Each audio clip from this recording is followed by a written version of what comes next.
हम समझते हैं कि राजनीति की सरगर्मी इस समय बहुत ज़्यादा है। बात को गोल गोल मत घुमाइए। आप बनारस में उनको क्यों नहीं घुसने देंगे? पाकिस्तान से तो नहीं ना आ रहे हैं वो? बात निकल करके आई कि नहीं, कांवरियों को उन्होंने कहा कि नहीं वो गजेड़ी हैं या है, वहाँ तमाम तरह की बातें आई। तो आप सीधे सीधे कहिए कि आप एक राजनीति साध रहे हैं उन लोगों को खुश करने के लिए जिनके खिलाफ इन्होंने बोला था। या तो फिर मीडिया ट्रायल में आपने ये बात क्यों नहीं कहा कि नहीं ओम प्रकाश राजभर जी माफी? जब सरगर्मियां उत्तर प्रदेश में राजनीति की बढ़ी, कहीं ना कहीं ओम प्रकाश राजभर जी के पार्टी में बगावत शुरू हो गया। तमाम बड़े बड़े नेताओं ने उनकी पार्टी को छोड़ दिया। तो अब उसमें आग में घी डालने का मौका इन लोगों को मिल गया है। मैं गलत कह रहा हूं? साथियों नमस्कार, मैं हूं रजनीश और आप देख रहे हैं जन आदर्श भारत। साथियों इस समय उत्तर प्रदेश के हम वाराणसी में हैं और वाराणसी में चिर परिचित वही चेहरा जो जान पहचान के मोहताज नहीं है।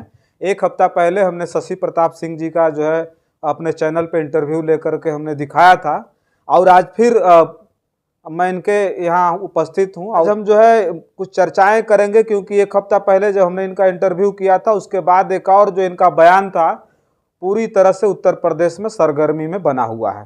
पूरी तरह से चर्चाएं जोरों पर है। स्थिति यह है कि ओम प्रकाश राजभर जी अपना सावधान यात्रा निकाल रहे हैं और एक बयान आ जाता है शशि प्रताप सिंह जी का। उसमें इन्होंने कह दिया कि हम जो है बनारस में घुसने नहीं देंगे। अब स्थिति यह है कि भारत में लोकतंत्र है, संविधान की भी कोई ना कोई गरिमा है, लेकिन एक बात हम इनसे जरूर जानना चाहेंगे कि आखिर क्यों बनारस में आप उनको घुसने नहीं देंगे? क्योंकि बनारस उनका है और बनारस में जब लोग बाहर से आकर के यहाँ चुनाव लड़ते हैं तब तो आप लोग नहीं रोकते हैं। बनारस जो है नरेंद्र मोदी जी का संसदीय क्षेत्र है और मुख्तार अंसारी जी भी यहाँ से आके चुनाव लड़े थे, अरविंद केजरीवाल भी लड़े थे, तो इन लोगों को आपने नहीं रोका। और यहीं से ओम प्रकाश राजभर यहीं के रहने वाले भी हैं और उसके साथ साथ उत्तर प्रदेश की विधानसभा के सदस्य भी हैं, विधायक हैं। तो सावधान यात्रा उनकी क्यों रोक रहे हैं? आप क्यों उनको घुसने नहीं देंगे? देखिए, पहले तो बहुत बहुत धन्यवाद आपको कि आप समाचार के लिए हमारे यहाँ आए हैं।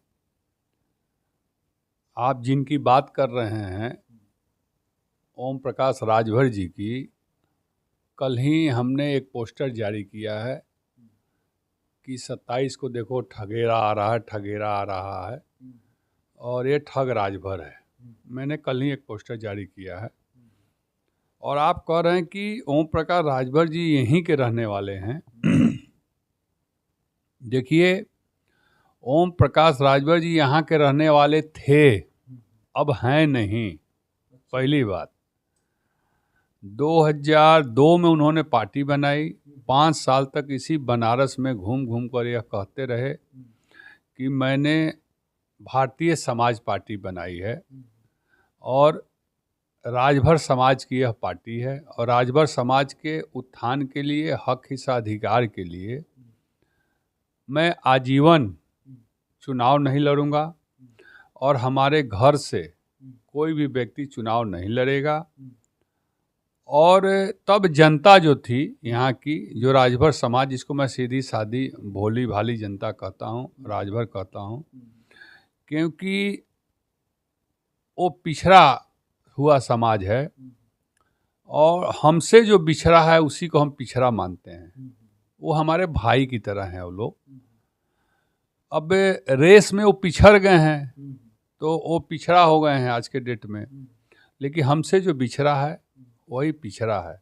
एक परिवार में एक भाई कमज़ोर हो जाता है, एक भाई अमीर हो जाता है, एक भाई गरीब हो जाता है, तो इसका मतलब वो हमसे अलग नहीं होता। वो रेस में पिछड़ गया तो पिछड़ा हो गया। ओम प्रकाश राजभर जी 5 साल में बनारस में राजभर समाज को झूठ बोलकर और बहुत मोटा रकम उन्होंने इकट्ठा किया। इकट्ठा करने के बाद अपने गांव पर उन्होंने बड़ा एक मकान बनाया, ज़मीन खरीदा, एक बहुत बड़ा। आप जाएंगे उनके गांव पर, देखिएगा, उनके घर घूमने के पहले बाएं हाथ में एक बहुत बड़ा हाल बनाया और हमें लगता है कि 10-20 बीघा ज़मीन भी उन्होंने खरीदा। जब यहाँ की जनता और उनके समाज के लोग ये जान गए कि ठगेरा है, ये ठग रहा है हम लोगों को और केवल झूठ बोल रहा है, तो वो धीरे से यहाँ से घसक लिए और घसक के चले गए रसड़ा। रसड़ा जाकर उन्होंने वहाँ जो रसड़ा बलिया के अगल बगल 4-6 ज़िले हैं, उस ज़िलों में उन्होंने अपना साम्राज्य, झूठ का साम्राज्य फैलाया और फैला के वहाँ से धन उगाही करके और पहले उन्होंने ज़मीन खरीदा अपनी पत्नी के नाम से। उसके बाद जब ज़मीन खरीदा गया तो उन्होंने घूम कर कहा कि ज़मीन तो खरीदा गया कार्यालय के लिए, सोलदेव भारतीय समाज पार्टी का कार्यालय बनेगा, ये बनेगा, वो बनेगा। अब सभी लोग इनको पैसा और चंदा देकर और ये वहाँ कार्यालय बनवा लिए। नाम लिखा है बाहर, कार्यालय और अंदर रहता है परिवार। उसके बाद उन्होंने यहाँ से अपना निर्वाचन आईडी कार्ड से अपना नाम कटवाया, अपने पूरे परिवार का नाम कटवा लिया। आधार कार्ड भी वो चेंज करा दिए, यहाँ का एड्रेस नहीं है उस पर, आप देख लीजिएगा। अच्छा, एक बात और जानना चाहेंगे, ठीक है, यही बात काटेंगे, गोल गोल बात को मत घुमाइए। हम समझते हैं कि राजनीति की सरगर्मी इस समय बहुत ज़्यादा है। कोई व्यक्ति यहाँ से कहीं जा कर के रहना चाहता है तो नहीं रह सकता है। और ये तो बहुत अच्छी बात है कि जब ओम प्रकाश राजभर जी जा कर के रसड़ा में बस गए, तो रसड़ा में जब बसे तो यहाँ से उन्होंने नाम कटवा लिया। कुछ लोगों तो कई कई जगह पर नाम चल रहा है, उन्होंने नाम कटवा लिया। बात को गोल गोल मत घुमाइए। आप बनारस में उनको क्यों नहीं घुसने देंगे? पाकिस्तान से तो नहीं ना आ रहे हैं वो? नहीं, वो हिंदुस्तानी हैं, भारतीय हैं, और बनारस में इसलिए नहीं घुसने दूंगा कि बनारस काशी नगरी जो है वो बाबा भोलेनाथ की नगरी है, और ये पूरा देश राम की धरती है। और इसी काशी में बाबा भोलेनाथ को जो जल ढारने आने वाले कंवरिया हैं, उनको कहते थे कि यह गांजा पीने की ट्रेनिंग इसमें दी जाती है। और जब यहाँ मेला लगता है यहाँ या इलाहाबाद में, तो कहते थे उसमें जितने संत सन्यासी जाते हैं कुल गंजेरी भंगेरी है। अब बताइए, बाबा को जल ढारने जो जा रहा है कांवड़ यात्रा करके 50 किलोमीटर 100 किलोमीटर चल के, उसको आप प्रोत्साहित करेंगे कि गंजेरी भंगेरी कहेंगे? तो आप गंजेरी भंगेरी कहने वाला काशी की धरती जो है उसमें आप कैसे आ सकते हैं? या तो आप माफ़ी मांगिए कि हमने जो कहा उसके लिए हमको माफ़ करे जनता, तो माफ़ करेंगे तो आइए, और नहीं माफ़ी मांगेंगे तो हमारा तो काम है रोकना, मैं रोकूंगा। अच्छा, इतना डिबेट हुआ है, इतना मीडिया ट्रायल हुआ है, उस पर बात भी हुई है, आप लोगों ने पोस्टर भी जारी कर दिया है कि हम नहीं घुसने देंगे, नहीं घुसने देंगे। ये पहली बार बात निकल करके आई कि नहीं, कांवरियों को उन्होंने कहा कि नहीं वो गजेड़ी हैं या है, वहाँ तमाम तरह की बातें आई। तो आप सीधे सीधे कहिए कि आप एक राजनीति साध रहे हैं उन लोगों को खुश करने के लिए जिनके खिलाफ इन्होंने बोला था, या तो फिर मीडिया ट्रायल में आपने ये बात क्यों नहीं कहा कि नहीं ओम प्रकाश राजभर जी माफ़ी मांग लें, जिनको उन्होंने भला बुरा कहा है, तो हम नहीं उनको घुसने देंगे, कोई दिक्कत नहीं। मैं अभी कह तो रहा हूँ। हाँ, इससे पहले आपने नहीं कहा। इससे पहले नहीं कहा। हाँ। लेकिन अब समय आ गया कहने का। हो सकता है कि आपके चैनल के माध्यम से ही हमको कहना लिखा होगा, क्योंकि मैं तो बाबा भोलेनाथ की मंदिर बनवाने के लिए हमारे बयान से नाराज़ होकर उनकी पार्टी छोड़ना पड़ा हमको, और बाबा भोलेनाथ की कृपा से ही मैंने पार्टी बनाई, या उन्हीं की कृपा से हमारी पार्टी चल रही है। तो पहले मैं नहीं कहा, आपको शायद नहीं मालूम है, मैं जिस दिन से पार्टी छोड़ा और पार्टी, तब से मैं कहता आ रहा हूँ और जीवन भर कहता रहूँगा जब तक कि वो माफ़ी नहीं मांग लें कांवरियों से और संत महात्माओं से कि हमने जो कहा था वो गलत कहा था, मुझको माफ़ कर दिया जाए। वो जब तक नहीं माफ़ी मांगेंगे तब तक हम विरोध उनका करते रहेंगे, और मेरा पूरा प्रयास रहेगा कि उनको काशी की धरती में प्रवेश नहीं करने देंगे।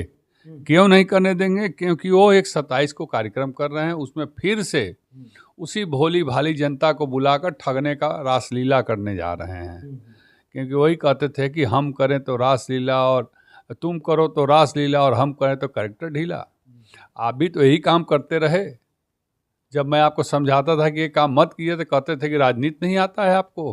अब देखिए, एक बात बता दें, यही शशि प्रताप सिंह जी हैं जो सुभाषपा के साथ काफ़ी दिनों तक रहे और बिल्कुल ओम प्रकाश राजभर जी के साथ एकदम साय की तरह रहने वाले शशि प्रताप सिंह जी पिछले दिनों 1-2 महीना पहले 3 महीना पहले इन्होंने पार्टी से बगावत कर दी, और पार्टी से बगावत करके इन्होंने एक नई पार्टी बना दी यहाँ पर, राष्ट्रीय समता पार्टी।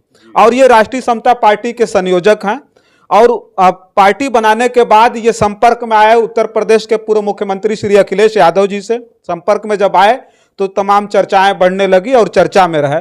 और उसके बाद जब सरगर्मियां उत्तर प्रदेश में राजनीति की बढ़ी, कहीं ना कहीं ओम प्रकाश राजभर जी के पार्टी में बगावत शुरू हो गया, तमाम बड़े बड़े नेताओं ने उनकी पार्टी को छोड़ दिया। तो अब उसमें आग में घी डालने का मौका इन लोगों को मिल गया है। मैं गलत कह रहा हूं? ऐसा नहीं है कि आग में मैं घी डालने का काम कर रहा हूँ।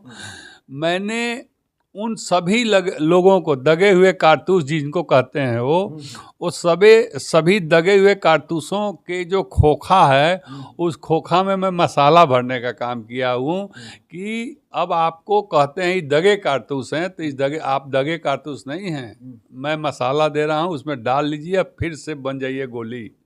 ये अब बारूद ऐसा बनाइए कि अब ये बंदूक में ना लगे, अभी तोप में लगे। मैं सबको तोप बना रहा हूँ। हाँ, क्योंकि बहुत दिनों से, आज से नहीं, करीब मुझे लगता है कि 10 साल से, जब से रसरा गए, तब से जब इनकी परिवार का हुकूमत पार्टी पर चलने लगा, तो बहुत लोग शोषित थे, पीड़ित थे, प्रताड़ित थे, लेकिन किसी को हिम्मत नहीं हो पा रही थी इनके खिलाफ आवाज़ उठाने के लिए। और जो भी इनको छोड़ता रहा, इक्का दुक्का जो भी, उसको कहते दगे कारतूस हैं, दगे कारतूस हैं।